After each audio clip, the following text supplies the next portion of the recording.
واحد من أهم رواد العمل التطوعي والاجتماعي في مصر وضع حياته كلها في خدمة مشروع تاريخي عظيم هو مستشفى 57 هذا المشروع اللي تحول من حلم إلى حقيقة ساطعة ورمز الإرادة للمصريين وقدرتهم على النجاح. أستاذ الدكتور شريف أبو النجا مدير مستشفى السرطان 57 النهارده المستشفى تم تكريمه واختياره كأفضل أو أهم عمل اجتماعي صحي من خلال نادي المشروعات والاختيارات اللي تم النهارده التكريم فيها. خلينا نشوف جزء من اللي حصل ايه النهارده ونرجع تاني. جائزة أهم إنجاز مصري حديث والعضوية رقم 1 لمستشفى 57 لعلاج سرطان الأطفال.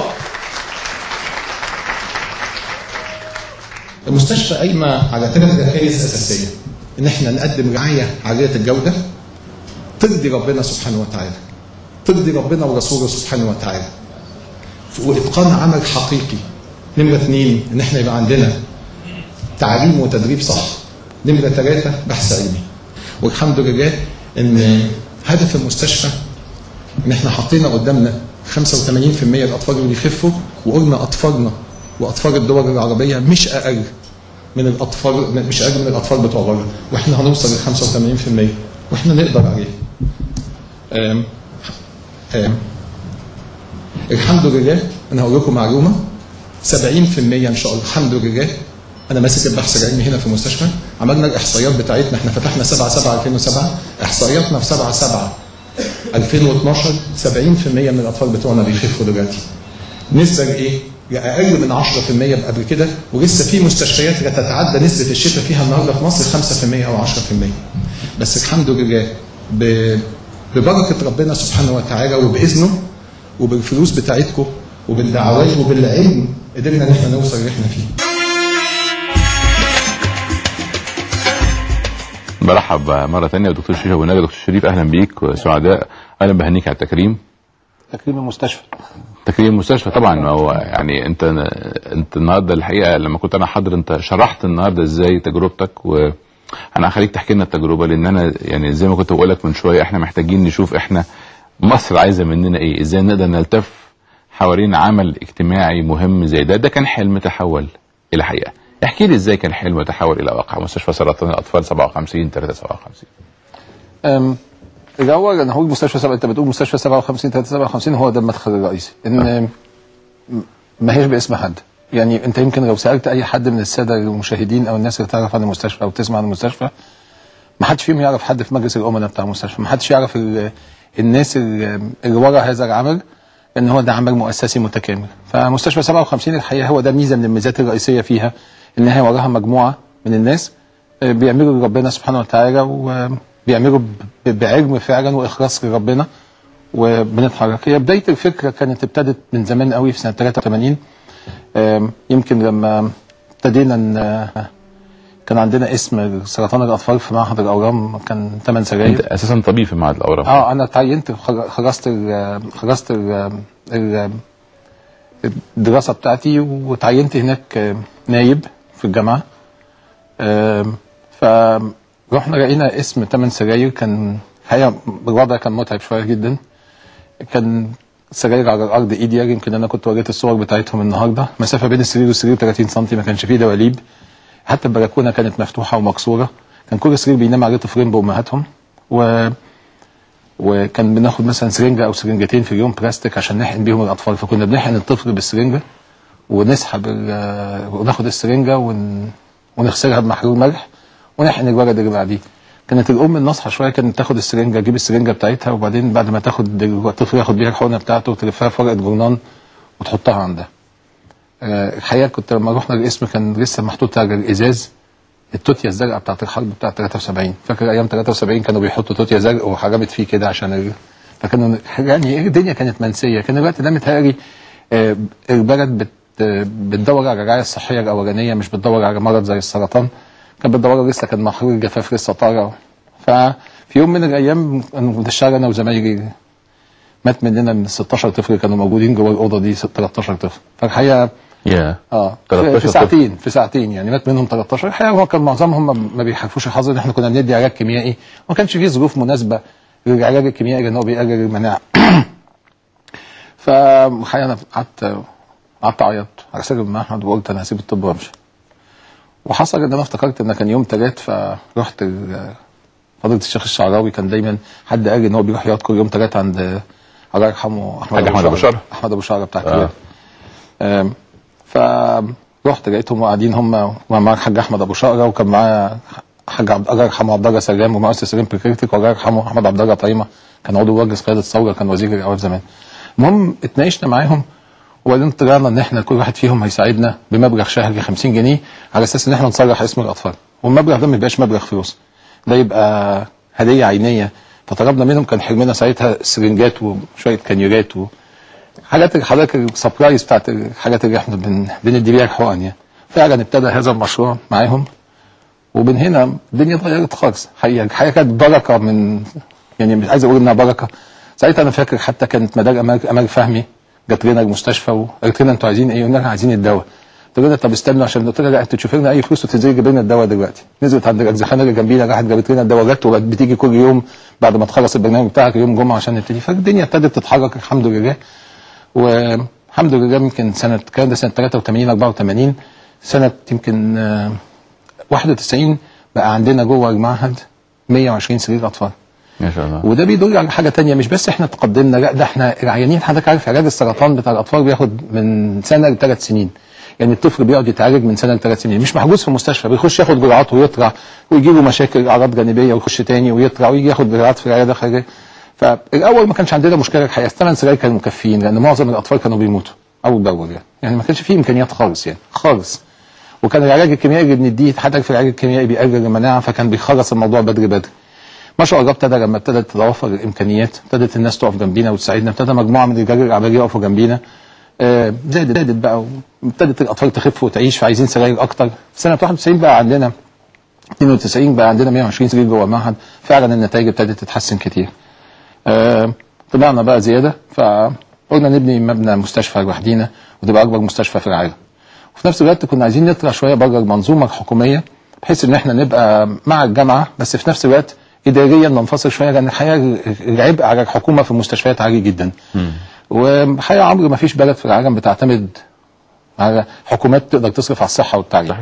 يعني انا بشوف اللي بيحصل في امريكا. انا عايز اقول لك احنا مطلعين على اللي بيحصل في جامعه تبرعات في امريكا. امريكا بيجيبوا في السنه 500 وحاجه مليار دولار تبرعات، 586 حاجه منظر بالشكل ده. التعليم وفي الصحه 60% منهم بيروحوا التعليم والصحه. احنا في بلد جنبينا قريبه قوي مننا 14% من الدخل بتاعها من الجي دي بي بتاعها جاي من التبرعات بتاعت الناس اللي عايشين بره.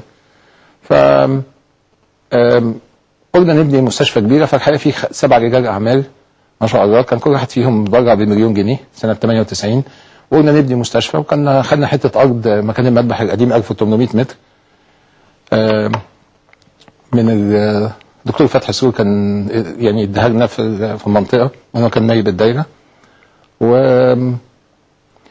خدنا 7 مليون جنيه، كان فيهم مدام علا غبور الله يرحمها ومرات دكتور رؤوف غبور ونجيب ساويرس ومحمد ابو العينين من سيراميكا كيلوباترا ومجموعه رجال اعمال الحقيقه ناس محترمه. فكان ممكن ناخد ال7 مليون جنيه دولت ونعمل مستوصف 20-30 سرير حلو كده على القد. لكن احنا كان عندنا حلم كبير قوي، احنا فعلا حلمنا. خدتوا الفلوس عملتوا بيها ايه؟ عملنا بيها دراسات جدوى. هو تخطيط سليم، يعني خططنا تخطيط سليم، يعني عملنا دراسات جدوى. المستشفى دي هيبقى شكلها قد ايه؟ اولا حجم مشكله السرطان في مصر قد ايه؟ حجم مشكله الاطفال قد ايه؟ احنا نستوعب قد ايه؟ شكل المستشفى هيبقى ايه؟ شكل المستشفيات بره ايه؟ كيف ستدار المستشفى والحوكمه بتاعتها ازاي؟ نبقى تبع الجامعه يعني فنيا وعلميا، وفي نفس الوقت منفصلين اداريا على هيئه منظمه غير حكوميه. الاجهزه اللي احنا عايزينها شكلها ايه؟ العماله هتبقى شكلها ايه؟ هنصرف عليهم ازاي؟ الاشكال الاداريه. عملنا دراسات جريمه من خدت 85% من الفلوس دي. مبلغ كان رهيب يعني. طبعا الكلام ده كان جنان في الوقت ده، ان تبقى عندك 7 مليون جنيه تاخد منهم 6 ولا 5.5 مليون جنيه تحطهم في دراسات جدوى. عملتها مجموعه 7 شركات امريكاني الحقيقه، ومن دراسات الجدوى دي واحنا قدمناها للناس وقلنا لهم يا جماعه احنا مش محتاجين حته الارض ال 1800، احنا حجمنا اكتر من كده. فالحقيقه ربنا سترها معانا وخدنا حته ارض 20,000 متر، 10,000 متر هم عليهم المستشفى و10,000 متر الجناين والحاجات اللي حواليها يعني الحمد لله. وابتدينا نسعى بعد كده نبني المستشفى واحده بواحده، وقدرنا الحمد لله. كنا بنلم شويه فلوس نبني الاساسات والبدروم والارضي، وابتدينا نعمل الاعلانات بتاعتنا، وابتدينا ناخد مرحله وبعدين عملنا الهيكل الخرساني لحد ما جبنا المعدات الطبيه كان ثمنها 35 مليون يورو. طلعت المستشفى مبنى المستشفى كله اتكلف 235 مليون جنيه. هو مبنى عظيم يعني، هو 62,000 متر والمعدات الطبيه اتكلفت 35 مليون يورو وطلع عندنا مستشفى الحمد لله انها بقت نعمه من عند ربنا. الفلسفه اللي قامت عليها المستشفى، يعني طبعا انا بتابع المستشفى من بدايتها قبل ما تتفتح، وانا عارف التحدي اللي كلكم كنتوا فيه وكان تحدي صعب. الفلسفه ايه؟ يعني انتوا بتعالجوا غير القادرين ببلاش، الطبيب اللي احنا عندنا مشاكل في الشارع، دايما عندنا مشكله في المستشفيات الحكوميه، وانت طبيب اساسا في مستشفى حكومي كنت عارف انك لازم تشتغل الصبح في حته والظهريه في حته وبالليل في حته عشان تقدر تلم قرشين تقدر تفتح بيهم بيت وتتجوز وتخلف يعني كيف استطعت انك انت تغير الفلسفه اللي كانت قائم عليها عمل الطبيب وعمل التمريض وعمل العلاج نفسه في المستشفى عشان خاطر نصل الى نموذج عالمي، هذا النموذج الموجود اللي هو 57 النهارده؟ صح، هي فلسفه الحقيقه، فلسفه ان احنا طلعنا بره الصندوق زي ما الناس بنقول، او ما طلعناش بره الصندوق. احنا نظمنا وطبقنا طرق علميه حديثه، بس احنا طلعنا بره الصندوق اللي موجود في مصر. هي الفلسفه بتاعت المستشفى هي بتعتمد على العلاج المجاني، علاج اولا بجوده عاليه جدا على قد ما نقدر وبنطوره كل شويه، بس هي بتعتمد على العلاج المجاني بالكامل. يعني ما فيش طفل يدفع تعريف حتى لو الراجل ده كان معاه فلوس، واحنا ما بنفرقش بين حد وحد. يعني انا ما اقدرش، يعني حضرتك عارف يا عمرو مشكله المرض في مصر، المرض الحقيقه بيذل جامد قوي، بالذات مرض زي السرطان. صحيح. وبيذل اكتر ان انت حضرتك بتعمل الاشعه في حته والتحاليل في حته وبعدين تروح تاخد العلاج الكيميائي في حته، ولما تتعب تبص تلاقي ما حدش شويه ميه على الرئه ما تعرفش تروح توديهم فين ولا تشيلهم في اي مستشفى. فاحنا قلنا ان المستشفى هيبقى فيها كل التخصصات بجانب حتى التخصصات الفرعيه اللي بتشمل السرطان اللي هو الجراحه والعلاج الكيميائي والعلاج الاشعاعي، بجانب كل التخصصات اللي ممكن لو الولد الطفل حصل له مشكله، اسنان وعظم وامراض نفسيه وغدد صماء، كل التخصصات دي بالذات ان هو يبقى كله مجاني ومش هنفرق بين حد وحد. في ناس بتقول الراجل اللي معاه فلوس طب يدفع. طب يعني انا هقف على باب المستشفى اخد من الناس شهاده فقر وغنى؟ والناس لما بتتعب الحقيقه يعني زي ما انت عارف يا عمرو، مستوى عندنا مستوى المتوسط الاجتماعي المتوسط وفوق المتوسط مستورين، لكن لما بيبيع اللي قدامه وراه. وانا الحقيقه انا شفت كتير قوي في هذا الموضوع. فاحنا بنعالج، والحقيقه الموقف اللي انت بتشوفه موقف جميل جدا.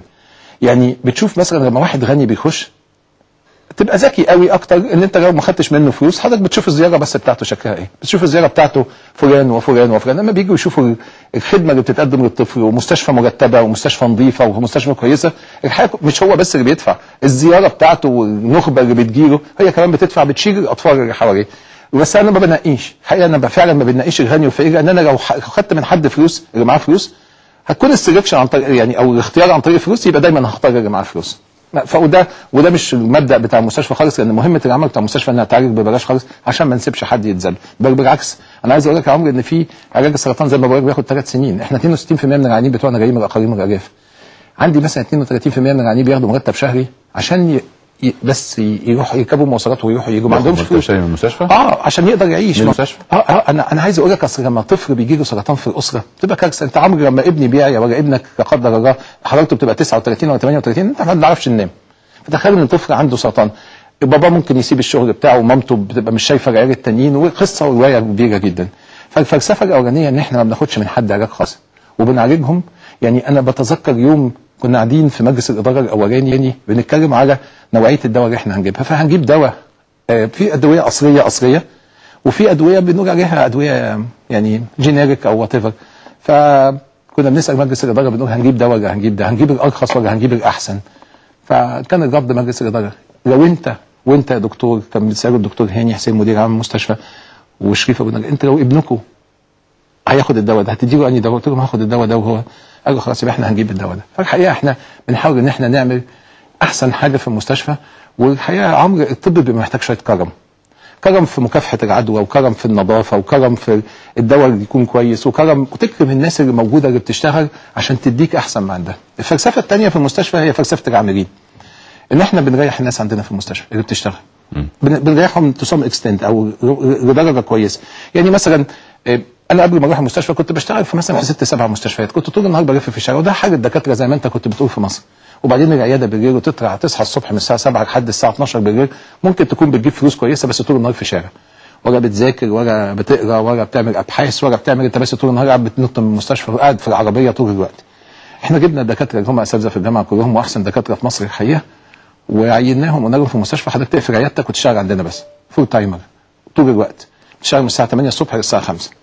فطبعا الدكتور بيدي دلوقتي عطاء مختلف، بيقدر يقعد مع العيان، بيقدر يذاكر، بيقدر يعمل ابحاث علميه. فيمكن ده جزء من الفلسفه الثانيه. الفلسفه اللي بعديها هي عمليه التدريب والتعليم. التدريب والتعليم بقى جزء اساسي في محور اداء المستشفى. يعني احنا من غير تدريب وتعليم الناس ما بتتطورش. انا نفسي تيجي تشوف يا عمرو، يعني احنا كنا خدنا منحه من الصندوق الاجتماعي للتنميه عشان التدريب والتعليم 2.6 مليون جنيه. صرفناهم على 2.5 سنين من استاذ هاني سيف النصر ربنا يمسيه بالخير. هي انا بقول لك ان عامل الاسانسير بياخد كورسات عشان يقف على الاسانسير. ايوه. ازاي يتعامل مع الناس، وازاي يقابل الناس كويس، وازاي يقابل العيان كويس، حتى لو العيان غلبان مش لاقي ياكل. بس هو ده عرف ان هو ده لقمه عيشه وراه. يمكن كان الاستاذ ابراهيم حجازي عندنا من فتره كده، فكان حصل موقف لذيذ جدا انا بحب احكيه دايما. نزل سال سكرتيره من السكرتيرات، قال لها انت بتشتغلي هنا؟ انت كنت بتشتغلي فين قبل كده؟ قالت له بشتغل هنا بقالي 5 سنين ونص. فقال لها كنت بتشتغلي فين قبل كده؟ في الحته الفلانيه. كنت بتاخدي كام؟ كانت بتاخد 70 جنيه، كانت مؤقته، كانت دبلوم ومؤقته، دبلوم تجاره. انت بتاخد 70 جنيه في الشهر. هو 70 جنيه في الشهر دولت يعني قول بالله عليك، ده الميكروباص بس رايح جاي بجنيه ونص رايح وجنيه ونص جاي، يعني 3 جنيه في 5 ايام، يعني 15 جنيه في 4 اسابيع. طب في الحياه الكريمه يعني للموظف او للدكتور بالتاكيد هتنعكس على الاهتمام بالظبط، والتمريض بالذات كمان اتصور مهم جدا بالظبط. فادينا للناس حقها وعملنا اللي الدوله يمكن عايزه تعمله دلوقتي، هو حد معين من المرتبات، حد معين اللي هو حد اللي يخليه يعيش كويس وما يبصش للعيان في اللي هو ياخده. خليني اسالك عن نسب الشفاء في المتقدمه الان في المستشفى، وصلتوا لاي نسب؟ يعني احنا عندنا سرطان المخ، في سرطان الغدد الليمفاويه، في سرطان الدم، في انواع مختلفه من السرطان، وصلتوا ليه؟ والله بص يا عمرو، الاساس في الموضوع ان انا بس عايزين نتكلم ان نسبه الشفاء في امريكا واوروبا في سرطانات الاطفال انا بتكلم على شفاء تام. وانا مش بتكلم اي كلام، يعني انا بتكلم كلام في ابحاث علميه ونتائج. 85% من الاطفال دول بيخفوا، من 80 ل 85% على حسب البلاد. احنا الحمد لله احنا فتحنا يوم 7/7/2007، عملنا الاحصائيات بتاعتنا 7/7/2015. على فكره المستشفى كلها بتدار بالكمبيوتر بالكامل 100%. عند 7/7/2012 احنا كانت نسبه الشفاء عندنا التوتال 70%. الحمد لله. مثلا نسبه الشفاء في نوع من انواع السرطانات زي سرطان المخ احنا ما كناش بنعمل فيه حاجه قبل كده خالص. ما كانش عندنا امكانيات جراحه كويس في المخ، ما كانش عندنا امكانيات علاج اشعاعي، ما كانش عندنا غير بروتوكول واحد نظام علاج. دلوقتي بقى عندنا تيم متخصص بس جوه المستشفى ما بيعملش حاجه، دكاتره وصيادله وممرضات وباحثين علميين بيشتغلوا بس سرطان مخ. والحقيقه بنشتغل مع جامعه من اكبر الجامعات في امريكا، نشتغل مع بوسطن شيلدرن هوسبيتال، مع مستشفى بوسطن في الاطفال بتاع في بوسطن، ودانا فاربر، مركز دانا فاربر لعلاج السرطان ده تبع جامعه هارفارد، بنشتغل معاهم جنب بجنب. ف احنا نسبه الشفاء عندنا 63%. في مثلا في سرطان نوع من انواع الغدد الليمفاويه اللي اسمه هودجكن ديزيز وصلنا ل 96% باذن الله. عندنا نوع تاني بتاع سرطان الدم الليمفاوي الحاد ده من اكثر انواع السرطانات 80 او 82%. سرطان العظم 77%. فالحمد لله. ومش بس بنعالج السرطان، احنا بناخد بالنا قوي دلوقتي. انت عارف العلاج الكيميائي ادويه سامه للخلايا، والعلاج الاشعاعي كمان هو بيبوظ الخلايا زي ما بيبوظ، بيعمل اعراض جانبيه عاليه جدا. احنا بناخد بالنا قوي دلوقتي في العلاج بتاعنا ازاي ما نجيبش اعراض جانبيه للاطفال واحنا بنديهم العلاج فيعيشوا عيشه كريمه بعد كده. طيب اذا كنا بنتكلم على نسب الشفاء بهذا الشكل، طيب المعامله مع الطفل جوه، يعني انا طبعا شفت ده الحقيقه وسعيد بيه وفخور بيه، لكن المعامله مع الطفل جوه نشاطه، المسرح، حاجه الحقيقه لفتت نظري. كلمني عن الانشطه اللي بيقوم بها الطفل المصاب بالسرطان. والله بص يا عمرو، ازاي بتحولوا وتحطوا بسمه على وشه؟ انا كنت بحكي حكايه النهارده، يمكن بقول لك انا قاعه المحاضرات اللي انا كنت بدي فيها المحاضره ان انا فيها برزنتيشن النهارده. كل يوم الصبح حضرتك بتخش هناك تبص تلاقي حفله للاطفال، مابت شو والساحر والاراجوز ومش عارف كذا. فمره كنت بدي محاضره للطلبه، فبصيت لقيت الطفل نازل من فوق كده وشكله متزرزر مني شويه، فبقول له في ايه؟ هو جاي اول ما الاطفال بيخشوا الصبح ما بيخشوش على العيادات، هم بيخشوا على المسرح على طول، هو جاي يلعب. فبصيت لقيت الولد نازل ومتجهم كده، فبقول له في ايه؟ قال لي في ايه انت؟ فبقول له في ايه؟ اقول له انت جاي هنا ليه؟ قال لي انا جاي العب. انا فصلت الموضوع. احنا عندنا مثلا في كل دور اوضه رعب ما شاء الله. عندنا مدرسه كامله في المستشفى العام. يعني احنا عندنا مدرسه MSE، مدرسه فاتحه مدرسه كامله متبرعين، مدرسه كامله من اولى ابتدائي لحد ثالثه ثانوي. عارف العلاج بياخد 3 سنين. اولاد تو ما بيخشوا يجي لهم سرطان ويخشوا مستشفى يا ضنايا ويا حبيبي، وطبعا العيال ما بتصدق انها ما تروحش المدرسه، يضيع منه سنه وسنتين وبعدين مستقبله يضيع.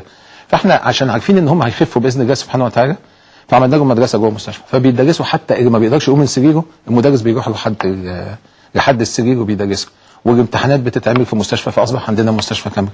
فالحقيقه احنا بنعتني بالحاله النفسيه، عندنا تيم كامل متكامل من الاخصائيين الاجتماعيين وسايكولوجيست وناس بتوع سايكاتري او علم نفس، والحقيقه بنقدم خدمه متكامله في هذا الموضوع، لدرجه ان لسه الاولاد كانوا لسه راجعين من رحله، الاولاد اللي خلصوا وخفوا، عندنا مجموعه خلصت وخفت كبيره جدا ما شاء الله، يعني ارقام مهوله بالالافات. ففي مجموعه كده كونوا رابطه مع بعضيهم، اولاد كبار اللي هم سنهم اللي هم التين ايجرز او الناس اللي في سن 18، احنا بناخد لحد سن 18، وابتدوا يخشوا الجامعه، كانوا لسه راجعين من قريه بتاعت بساطه، راحوا كانوا 50 او 65 واحد، وراحوا اتفسحوا هناك خدوا معاهم ممرضات وممرضين وناس من الاخصائيين الاجتماعيين. فالحقيقه في انشطه اجتماعيه كويسه قوي في المستشفى. هي الحقيقه برضك العمليه ايه؟ العمليه ان احنا بنقول ايه؟ احنا نقدر نعالج صح، نقدر نعالج صح، نقدر نخفف صح باذن الله، هنخفف صح باذن الله، نقدر نكون بني ادمين، نقدر كويس نكون بني ادمين. هو مش معناها ان في طفل هنا بيتعالج لهذا المستوى وطفل تاني ما بياخدش هذا المستوى، لا، هو اللي احنا لازم نشوفه ان في حد عمل يبقى قادر يعمل، يبقى كلنا نقدر نعمل، ويبقى كلنا نطلع، مش ناخده وننزل. لفت نظري صورتين متعلقين في المستشفى، صوره لضباط وضابطات في الشرطه المصريه واقفين متصورين هناك، والصوره الثانيه لضباط في الجيش وعساكر في الجيش متصورين. ايه دور الجيش والشرطه في او ايه اسباب الصور دي؟ اسباب الصور دي ان الشرطه بتيجي تزورنا على طول. احنا بنعمل معاهم علاقه من زمان، من اول ما جينا كنا بنعمل مهرجانات في الاستاد، فكانت الشرطه بتساعدنا. هل تبرعوا مثلا؟ هم حضرتك عارف المؤتمرات اللي حضرتك كنت فيها اتبرع بيها ضباط الشرطه، يعني قعدنا ناخد منهم لمده 3 شهور او 6 شهور يوم من مرتبهم برضاهم، لحد ما جمعنا هذا المبلغ. وبعدين دلوقتي بقت في عاده ان طلبه كليه الشرطه كل شهر، والضباط بتوع كليه الشرطه وضباط من الامن المركزي بييجوا يزورونا كل شهر وشرحوا في الجيش. مقدمين تبرع كويس يعني. وانت لو شفت كده، انت هتبص تلاقي الناحيه دي مثلا، تبص تلاقي وانت داخل تلاقي بابا شنودك الله يرحمه قبل ما يموت كان خد جايزه كبيره قوي من المانيا، فضل ان هو يحطها عندنا في المستشفى. هتلاقي جنبيها تبرع من وزاره الاوقاف المصريه، عاملين وقف خيري عشان نقدر نصرف على تكاليف العلاج. تلاقي الناحيه الثانيه اسم المنتخب القومي المصري، يعني منتخب كانوا كل ما بيكسبوا، واحنا كل يوم يعني بكره يوم الاربعاء جاي لنا ان شاء الله مدرب الزمالك فييرا واحمد حسن وابو تريكه، تلاقي اسمه ابو تريكه على الاسانسير في يعني هتلاقي، بس غالبا هتلاقي معظمهم غالبا ما هتلاقي احمد حسن وجده وابو تريكه واحمد فتحي، هتلاقيهم غالبا معظمهم من لعيبه الريال، عشان انا اهلاوي اصلا مع ان الزمالك بيجي كتير والله جدا. طيب انا اظن ان في ايضا ناس بيتاجروا مع الله سبحانه وتعالى وبيعملوا وقفه او بيعملوا سراير يعني تبقى صدقه جاريه اظن على بعض الناس. اظن عندكم هذا النظام في المستشفى. اللي عايز اعرفه ايه اهميه احتياجكم لاستمرار الدعم المالي عشان استمرار الخدمه اللي بتقدموها حتى لا يسقط هذا المشروع؟ بص يا احنا ما بنعتمدش، احنا ما عندناش اي تمويل حكومي خالص على الاطلاق. احنا تمويلنا بيعتمد على التبرعات، فطبعا احنا مش ممكن نعتمد على التبرعات شهر في شهر، يعني في ايام بتيجي علينا في شهور زي ايام الثوره وغير كده في التبرعات بتقل، ولازم نعرف ان التبرعات بتقل. فهو ربنا سبحانه وتعالى عمل لنا الحلول اللي هي الاوقاف الخيريه. فاحنا لما في ساعات عندنا حاجتين، عندنا ممكن حضرتك تيجي تحط فلوسك تقول انا عايز احط فلوس الزكاه بتاعتي، فبناخدها نصرفها على طول في الادويه وفي الحاجات اللي هي بتتصرف مباشره، او بتقول انا عايز احطها صدقه جاريه. فالصدقه الجاريه دي احنا بناخدها نحطها في اوضه او سرير او جهاز، وناخد القصر ونحبسه ونصرف من الريع بتاعه، على اساس ان الريع ده يبقى مصدر دخل ثابت ومستمر من الموضوع ده، يدينا دخل ثابت اقدر اصرف بيه في الاوقات اللي هي ممكن تبقى اوقات صعبه. كمان انا عندي مشكله دلوقتي في المستشفى حضرتك، ان احنا حقيقي بجد احنا بنعمل خدمه حقيقيه فوق ما انت تتخيل في التشخيص وفي العلاج. علاج السرطان يا عمرو هو ال3 ايام الاولانيين. ازاي تشخص صح بطريقه تكنولوجي عالي جدا بدكاتره متخصصين جدا عشان تحدد مرحله المرض. ده بيبقى عايز تكنولوجي، بيبقى عايز علم جينات، بيبقى عايز اجهزه حديثه عشان تقول ده مرحله اولى ولا ثانيه ولا ثالثه ولا رابعه. تخيل ان في مرض من الامراض مرحله اولى ياخد علاج 3 شهور، مرحله رابعه ما ينفعش معاه علاج غير ان انت تديله 2 علاج طبيعي كيميائي وبعدين تدخله زرع نخاع، او ممكن ياخد علاج 3 سنين. بتفرق كتير قوي، تفرق ان انت تصرف 40,000 جنيه او تصرف نص مليون جنيه. لو انت العيان اللي هو مرحله اولى اديته العلاج بتاع مرحله رابعه هتصرف قد كده وهتديله اعراض جانبيه ممكن تموته. ولو بتاع المرحله الرابعه ما شخصتوش صح واديته علاج قليل مش هيخف، ويبقى انت بترمي فلوسك في الارض. فالتشخيص احنا بنشخص الحقيقه زي ما العلم قال وزي ما الكتاب قال، ومهما كانت التكلفه بتاعته بنعملها، مهما كانت تكلفه العلاج بنجيبها له. فاحنا بنعالج العيان لما بيخش بيجي ياخد جرعه، وبعد شهر او بعد 3 اسابيع بياخد جرعه، وبعد اسبوع بياخد جرعه ثانيه. لو يا عمرو انا ما لقيتلوش لما يجي يخش ياخد الجرعه الثانيه بتاعته مكان يخش ياخد فيه الجرعه، العلاج اللي قبليه باظ. بالظبط كده زي ما حضرتك لا قدر الله مثلا تكون سخن ومراتك سخنه وحرارتكم 40 ومحتاجين مضاد حيوي. المضاد الحيوي ده كل 6 ساعات. تقول انا ممكن اخد، انت حضرتك تاخد الساعه 6 وهي تاخد الساعه 12 عشان ما فيش مضاد حيوي كفايه، فانت لا هتخف ولا هي هتخف. فاحنا قلنا عدد الدكاتره، عدد العيانين اللي احنا بناخدهم محدد. لو زدت عن كده نتائجي هتنزل. وعلى فكره انا ما بنقيش العيانين بتوعي، يعني ما بقولش انا هاخد مرحله اولى فعشان كده ان نتائجي كويسه، لان انت ساعه ما بيخش العيان انت لو جين بايظ حته 9 راحت على 22 بتغير مرحله المرض خالص. طب انا وانا شايف العيان ببص عليه كده هشوف الجين اللي بايظ ولا ده بيطلع بعد نتائجه بعد اسبوع؟ لما بعمل له اشعه بيت سي تي ولا بعمل له اشعه بالذره انا ما بشوفوش هو داخل ان هو عنده مرحله رابعه ثانويات في الرمل ولا لا. لكن احنا بناخد عدد عيانين. الحقيقه عندنا مشكله كبيره جدا في الدخول، ضغط علينا جامد جدا جدا جدا جدا فوق ما انت تتخيل، والناس عندها حق. عندنا قد ايه تقريبا نسبه دكتور شريف في مصر اصابه الاطفال بالسرطان؟ ما فيش احصائيات في مصر، احصائيات عامه في مصر كلها احصائيات. لكن انت لو تروح امريكا، لو قلت احصائيات امريكا هنقول كل طفل من كل 330 طفل وشاب تحت سن 18 سنه بيجي له سرطان. من كل 330 واحد من كل 330 تحت سن 18 سنه. طبعا هو رقم، لكن لما بيقرب منك بتبقى حاجه صعبه جدا. عندنا مشكله في مصر الاولانيه ان انت عندك 42% من السكان في الحته دي. في امريكا 15%، ما هياش بهذا الحاجه. في اوروبا اقل، يعني 42% من السكان عندنا في الحته دي. مرتفعه قوي كده. نعم؟ ليه مرتفعه؟ لا هو النسبه، انا ما قلتش ان النسبه مرتفعه، انا ما اعرفش النسبه مرتفعه ولا مش مرتفعه. انا لو انا قلت لك النسبه مقارنه بامريكا مثلا، لا انا ما قلتش، انا ما اعرفش انها مرتفعه، لكن انا بقول لك ان عندي 42% من السكان بتوعي في الحته دي. فانت لو قلت واحد من كل 330 هتلاقي عندك في الاخر رقم ضخم. رقم ضخم. لكن هل هي مرتفعه او مش مرتفعه؟ طب الاسباب، هل مثلا يعني في امراض يقول لك فيها وقايه للطفل، هل وصلتم الى يعني كبحث علمي في داخل مستشفى سرطان الاطفال الى كيفيه ان نقي الاطفال من شرور السرطان؟ والله بص انا هقول لك حاجه، هو احنا مش في مستشفى، هو منظمه الصحه العالميه مطلعه اخر تقرير بتاعها بيتكلم ان 30% من الاسباب اللي اكتشفوا ان هي للسرطان للناس اللي بيجي لهم سرطان بسبب التدخين. فاكت.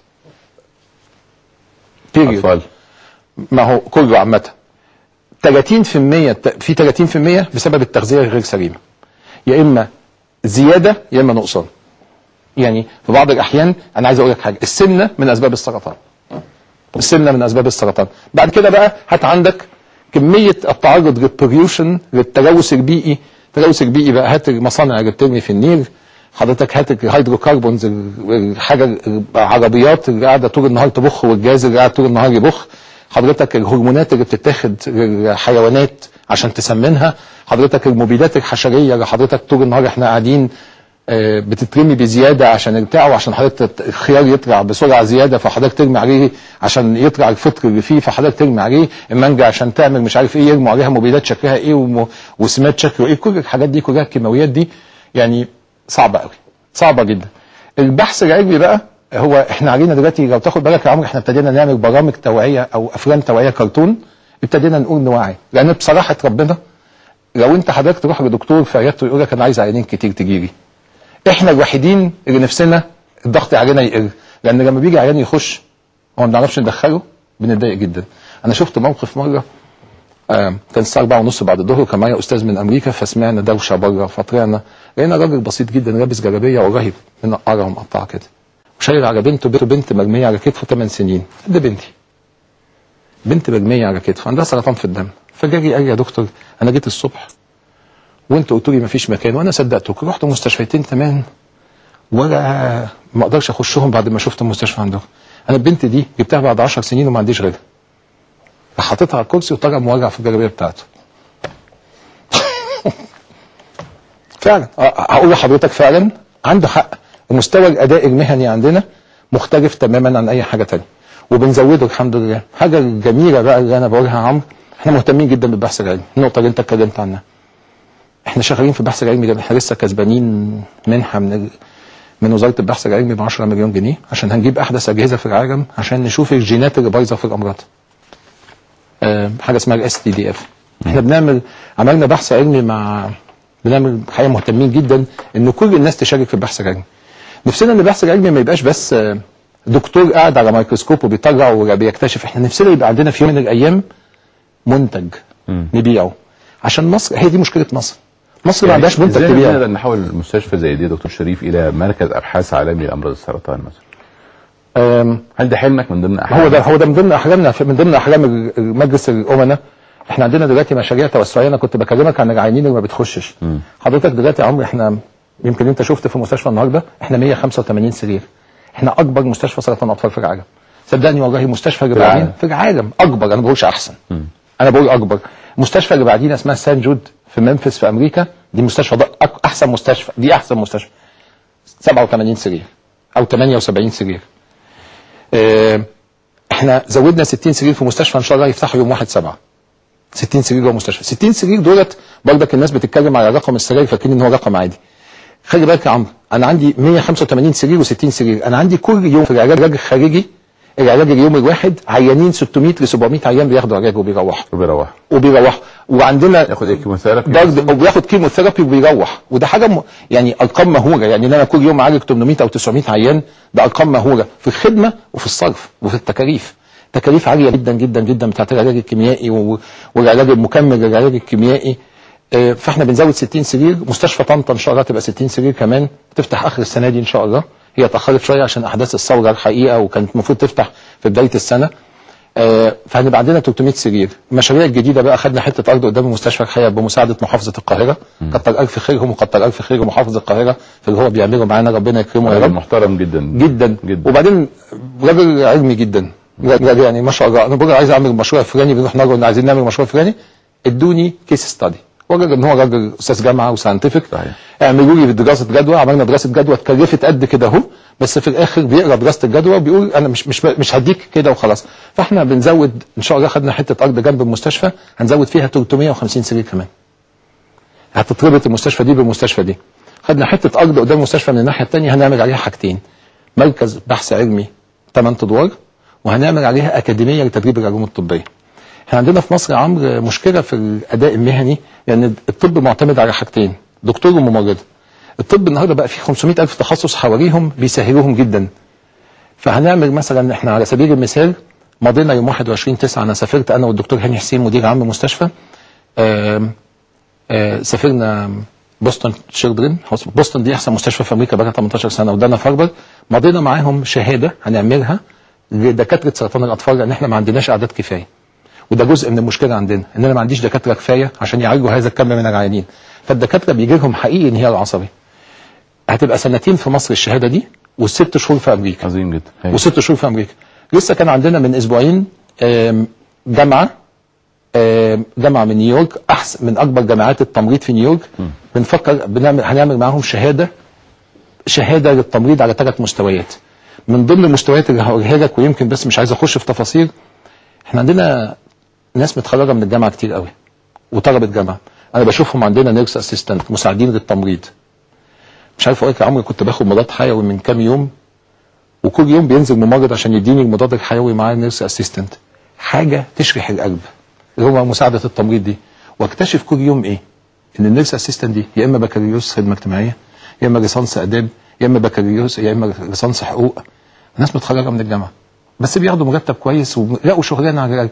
طب ما ناخد الناس دولت اللي هم عندهم نضج ودخلهم تمريض لمده سنتين، لان مصر محتاجه تمريض. مش بس مصر يا عم، مصر احنا ممكن في وقت من الاوقات نعمل زي الهند قرروا في يوم من الايام يصدروا مليون ممرضه وعملوها في خلال 10 سنين، صدروا مليون. في نقص في التمريض على مستوى العالم، طب نكفي نفسنا. وبعدين خلي بالك ان احنا في التمريض ابتدوا الاولاد يخشوا في التمريض، يعني احنا عندنا تمريض اولاد كتير جدا يعني مظبوط. فيعني المستشفى متهيألي حجمها اكبر من انها بتعالج شويه مجموعه اطفال. عايز اسالك سؤال يا دكتور شريف، يعني حلم تحول الى واقع، احنا النهارده محتاجين لايه؟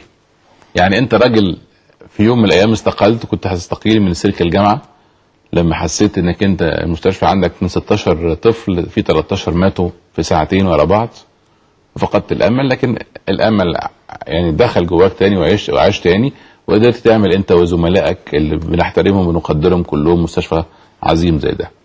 احنا النهارده في مصر بعد الثوره ناقصنا ايه؟ ايه الحلم اللي ناقصنا عشان يقدر يوحدنا ونقدر نتحرك عليه؟ وهل كل حلم صعب تحقيقه ولا في سهوله بس لو توفر فيه كذا وكذا وكذا؟ نمرة واحد الإخلاص لربنا سبحانه وتعالى. حقيقي والله عمر يمكن من أسباب نجاح المستشفى دي إذا كانت أنا بعتبرها ناجحة هي الإخلاص لربنا سبحانه وتعالى، إن أنت ما تستناش في حاجة من حد تاني. يعني إحنا على مدار العصور إحنا عدى علينا في يوم من الأيام كان عندنا مجلس أمناء في عهد، وعندنا دلوقتي إحنا بنخلص لربنا نمرة واحد ومالناش دعوة بأي حاجة تانية. نمرة اتنين العلم. العلم في التخطيط، العلم في الإدارة، العلم في الطب، العلم في التعليم. عايز أقول لك إن إحنا دلوقتي يا عمرو بنتفاوض دلوقتي مع حتة في جامعة من الجامعات اسمها هارفارد ميسي انستيتيوت عشان نحسن ونطور حاجة اسمها بيداجوجي أو علم أصول التدريس. المشكلة دلوقتي إن إحنا حتى لما بيبقى عندنا منهج عايزين نديه للطلبة بنديه بنخبطه في دماغ الطلبة، وخد ده واحفظ، خد ده وشيل. الدنيا اتغيرت خالص، طريقة التدريس ومنهجية التدريس اتغيرت تماما.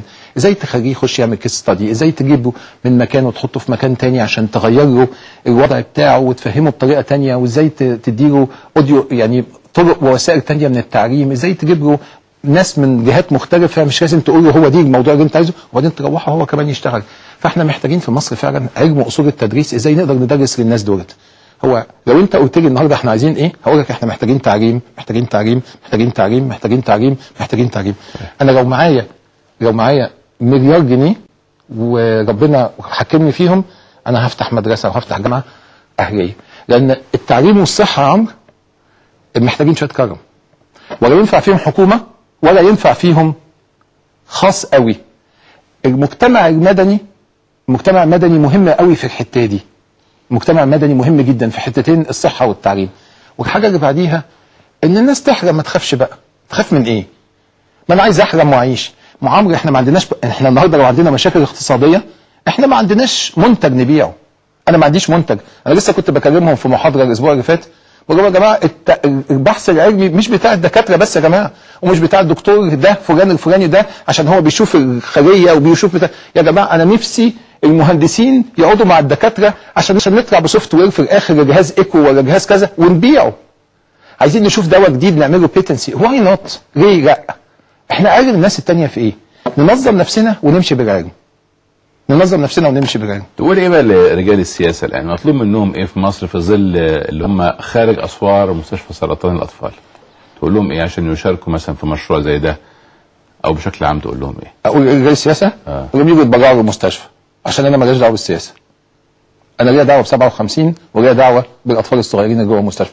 انا شايف مركز البحث العلمي اللي احنا عايزين نعمله، شايف ان ده مصلحه مصر، وشايف ان ده مصلحتي انا ومصلحه ابني اللي هتقوم ابني في يوم من الايام هتقول ان انا بلدي محترمه.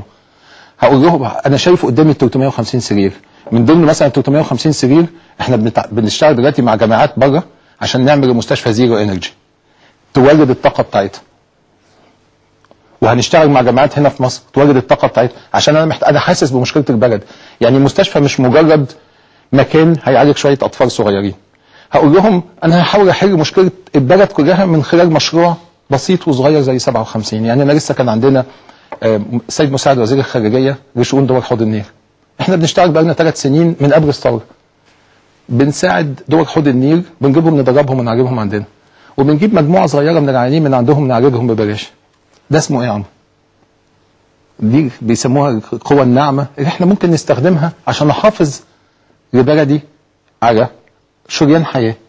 يمكن انا مش قادر ادخل عيانين مصريين بهذا الكم، بس لما ادخل كم واحد وجايب كم واحد ادربهم وكم واحد اعلمهم، احنا ممكن نقدر نعمل حاجه للبلد اللي هي ادتني حته الارض وادتني مكان وهي اللي علمتني وهي اللي انا عايش عليها عشان احاول احتفظ بيها. عموما احنا سعداء باللي انت بتعمله، سعداء بزملائك. ممكن اقول حاجه مش انا اللي بعمله. انا عارف يعني انت ومن حولك، وانا سعيد اكتر بانكار الذات. يعني حقيقي والله حقيقي عمرو، يعني انا ابتديت الموضوع ان انا بقول لك ما حدش في مصر يعرف مين مجلس امناء مستشفى. يمكن انا دايما انا عشان انا بطلع، عشان انا يمكن ماسك تنميه الموارد وانا تقريبا انا المتحدث الاعلامي، فيمكن انا الشخصيه اللي ممكن تكون ظاهره شويه، بس ما حدش يعرف وما حدش عايز يظهر من مجلس امناء المستشفى. وعايز اقول لك حاجه يا عمرو، الناس في مجلس امناء المستشفى عايز اقول لك ان هم مش بس بيدفعوا فلوس بالملايين الناس فيها، لا ده بيدوا وقت. انا نفسي مستغرب ازاي الناس دي بتدي هذا الوقت بهذا الكم. مصر عايزه مننا ايه النهارده؟ الاخلاص لربنا سبحانه وتعالى والعلم. والله من غير علم مش هنتحرك خطوه لقدام. والعلم ده يبقى لربنا سبحانه وتعالى. من غير علم يا عمرو مش هنتحرك خطوه لقدام. علم في كل خطوه من الخطوات بتاعتنا. ارجع اقول تاني، العلم في كل خطوه، لكن السبهلله والفتوانه والشغل بالكتف مش هينفع خالص، ومش هينفع في العالم اللي احنا عايشين فيه. الدنيا بتجري بسرعه جدا. عايزه ايه؟ انا لسه كنت بقرا كتاب بتاع واحد اسمه كوتر، بتاع استاذ في التغيير في جامعه هارفارد. بيقول ستيتمنت حلوه جدا، هقولها بالانجليزي وهشرحها لك بالعربي عشان تشوفها. People change what they do less because they are giving analysis that shift their thinking than because they are shown a truth that influence their feeling. الناس بتتغير اقل لما اديهم ورق واقول لهم انا عندي 50 مليون تكييف في البلد فاحنا اغنياء وعندنا والعيش هيبقى كذا. لكن بيتغيروا اكتر لما يشوفوا ويحسوا بقلبهم. لما تخيل الامريكاني اللي هو الماتيرياليستيك بيتكلم بالطريقه دي ويشوف ويحس بنفسه ان في تغيير حصل. احنا عايزين نجيب الناس ونقول لهم التغيير اهو، احنا نقدر نغير. طب ما تيجي ناخد اكزامبل 1 و2 و3 في البلد زي اللي حاصلين دلوقتي، زي اللي بيحصل في مجدي يعقوب، زي اللي بيحصل في عند حسام أباني في دار الأورمان، زي اللي بيحصل في مصر الخير عند فضيلة المفتي، زي اللي بيحصل زي ما انت بتعمل يا عمرو انت ومحمد صبحي في العشوائيات اللي انتوا بتعملوها. هي دي نقط وغريبه جدا ان معظمها منظمات غير حكوميه، لان البلد مش هتقدر لوحدها. والله يا عمرو في امريكا ما في المستشفيات كلها نظيفه ومحترمه القويه فعلا كلها منظمات غير حكوميه. يعني تكساس تشيلدرن هوسبيتال منظمه غير حكوميه، جمعيه خيريه. كل المستشفيات هناك، الجامعات هناك، هارفارد يا جماعه منظمه غير حكوميه. المهم ان تخلص النوايا يا دكتور شريف. تخلص النوايا ولا علم. صحيح. انا ممكن تكون تخلص النوايا ومفيش علم. صحيح. فمش هنعمل حاجه. دكتور شريف ابو النجا، مدير مستشفى سرطان الاطفال 57 بشكرك جدا، اتمنى لك كل التوفيق. مبروك التكريم من نادي الانجازات النهارده، تستحقوا هذه المكانه وهذا الاختيار. اتمنى لكم كل التوفيق، واتمنى من كل واحد بيسمعنا النهارده ان نشوف ازاي يتحول الحلم الى حقيقه، انه يدرك ان مصر النهارده ممكن جدا نحلم ونحول الحلم الى واقع اذا خلصت النوايا وكان هناك العلم. ميرسي يا عمرو ان انت سبت لي فرصه ان انا اتكلم، وكنت حقيقه محاور بارع في ان انا سبتني انطلق. ده نادرا ما بيحدث. اشكرك جدا، ميرسي جدا ونورت. شكرا. فاصل انا عاوز. ميرسي قوي قوي يا عمرو.